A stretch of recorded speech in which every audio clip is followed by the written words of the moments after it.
So this is suppressing dissent and critical thinking as threats to unity.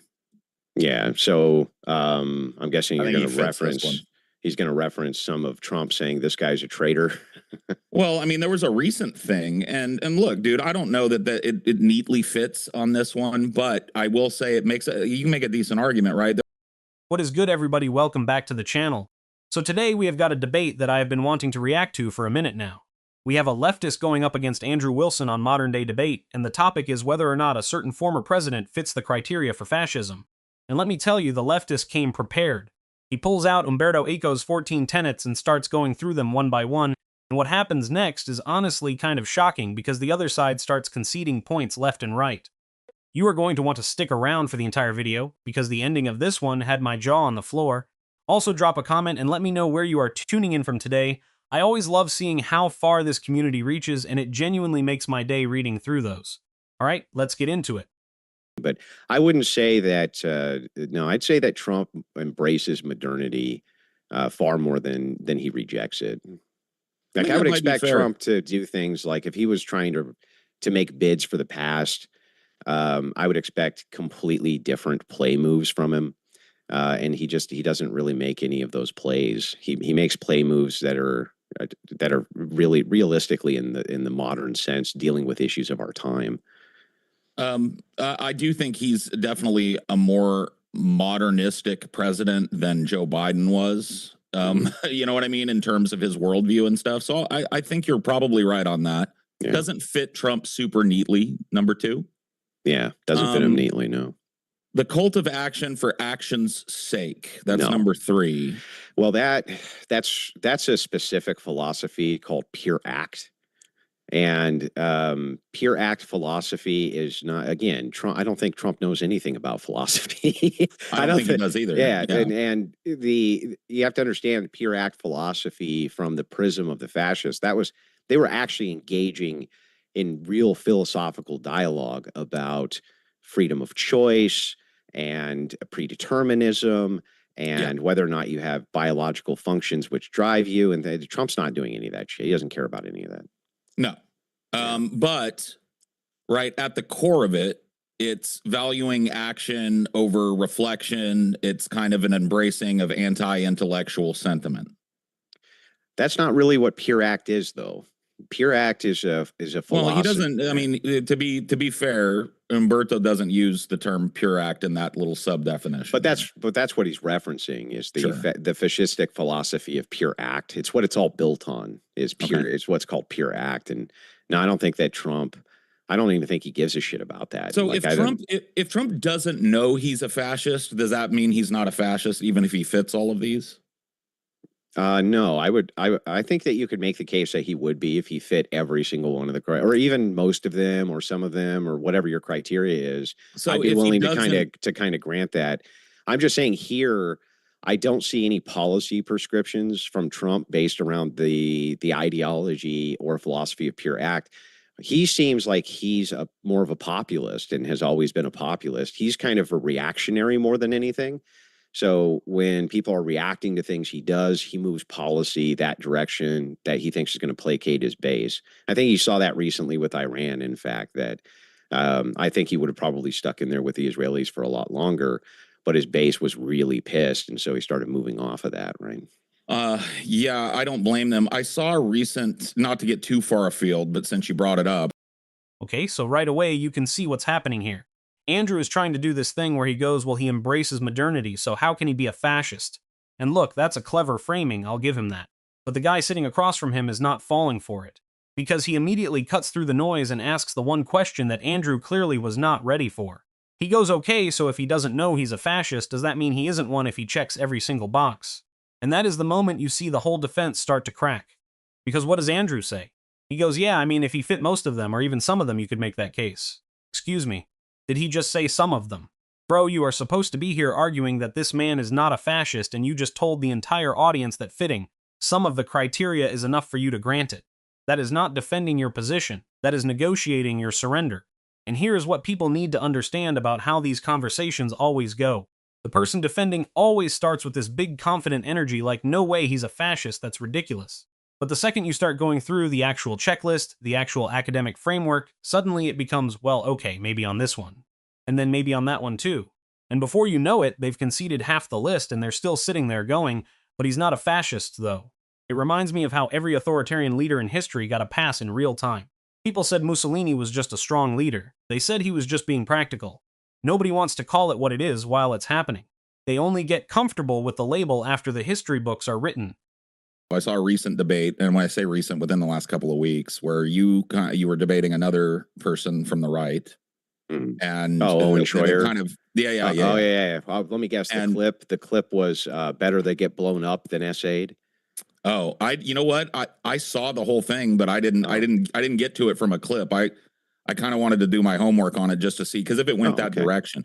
So you are still holding on that the Iran thing was good, that it was a good idea? No, I've always been against the war. Okay, but you think that so you don't defend it at all? No, I don't. I never thought it was a great idea. I always said, though, that the war wasn't enough to remove my support from him unless there was a ground invasion, an organized ground invasion. Okay. That would put us so close to a field with Bush doctrine that at that point, there's no possible way that that my ideology could any longer coincide with that. So it's another point of similarity between the two of us from opposite ends of the political spectrum, maybe. I'm a principled anti-war guy. If I believe that a president is going to take us to war for anything other than a defensive war, right, where somebody is attacking us and we have to stop them, yeah, I believe that's a non-starter for me. I will not. That's why I've never voted for Trump. That's why I didn't vote for Biden. Yeah, I understand. There's a lot of people who have on the left and the right the very principle, like you said, principle anti-war, no war under any circumstances other than self-defense. I understand that position, but yeah, kind of moving back to the debate though. Sorry about that. Yeah, no problem. The deviation's fine, but when we go to point 3, I don't think we agree on point 3. I don't. Sure. Yeah.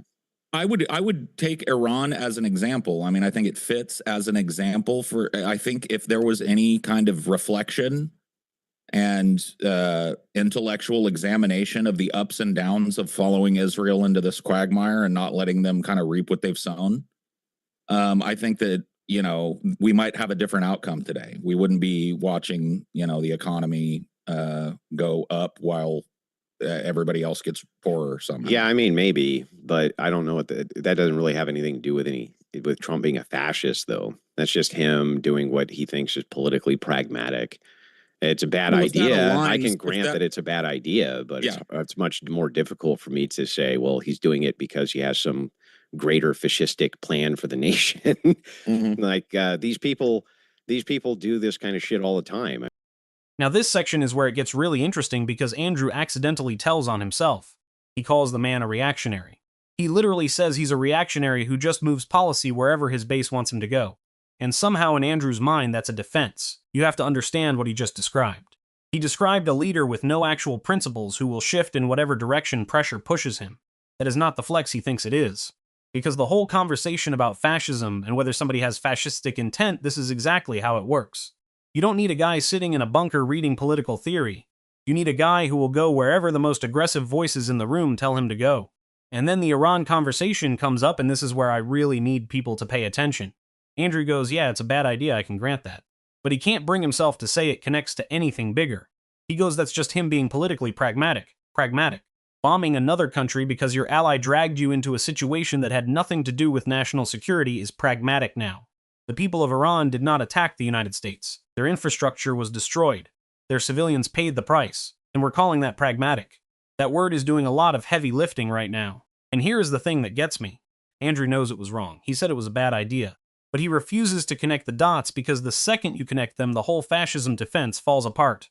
If your leader will follow the most aggressive elements around him into a war that serves no defensive purpose, and you already admitted he's a reactionary with no fixed ideology, what exactly are you defending at this point? I mean, if you look at how many times presidents have engaged us in undeclared conflict with other nations, it's an incredible amount. It's actually more than we've declared war. Right? So. Yeah, right.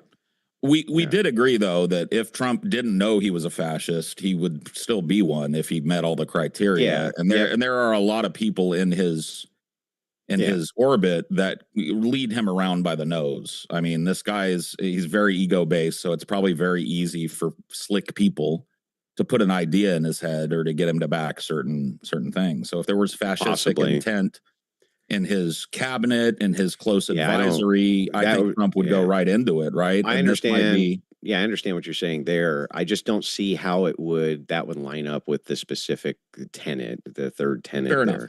Fair enough. So we'll say we disagree slightly on that one. Let's move on to number 5. Disagreement is treason. So this is suppressing dissent and critical thinking as threats to unity. Yeah. So I'm guessing you're going to reference. He's going to reference some of Trump saying this guy's a traitor. Well, I mean, there was a recent thing, and look, dude, I don't know that it neatly fits on this one, but I will say you can make a decent argument, right? There was a recent news story that came out where Trump had a stack of news stories that were negative against him in the war, and he put a sticky note on top of it that says treason, right? Now, of course, nobody was tried for treason, but I think that, going back to my opening statement and kind of how I'm framing this, it shows ambition, right? Like I'm willing. Trump would lop the heads off these motherfuckers. I think for this one, I'm just kind of willing to grant it. So I would be willing to concede that you have enough evidence on your side from statements that even if I made the case, this is colloquial and everybody on X all day long calls everybody else a traitor, literally all day. That's my entire feed. This guy's a fucking traitor. No, you're the traitor. No. This is the moment that the whole debate was building to, and I need everyone to really sit with what just happened here. The leftist pulls out this story about a stack of negative news articles with a sticky note on top that literally says treason. Not disagreement. Not I don't like this coverage. Treason. And look, I know some people are going to say, oh, that's just how people talk online. Everybody calls everybody a traitor. And Andrew tries to make that exact point. But here is the difference. When some random person on social media calls somebody a traitor, that is meaningless noise. When the President of the United States labels news coverage as treason, that carries the weight of the most powerful office on earth. Those are not the same thing, and it is wild that Andrew tried to equate them. But here is what really seals it. Andrew concedes. He says, I'm willing to grant it. You have enough evidence on your side. The man who spent this entire debate saying, no, he's not a fascist, just looked at a direct example of labeling dissent as treason and went, yeah, okay, you got me on that one. And remember, earlier he already conceded that fitting even some of the criteria could be enough. So now he has conceded on the logical framework and on a specific criterion. At what point do we stop pretending this is a close debate? The leftist came in, laid out the framework, asked the right questions, brought receipts, and got concession after concession. That is not a vibes argument. That is someone who came prepared and made the other side fold on their own terms. So what do you guys think of this? Leave your thoughts down in the comments, please like and subscribe, and I will see you in the next video.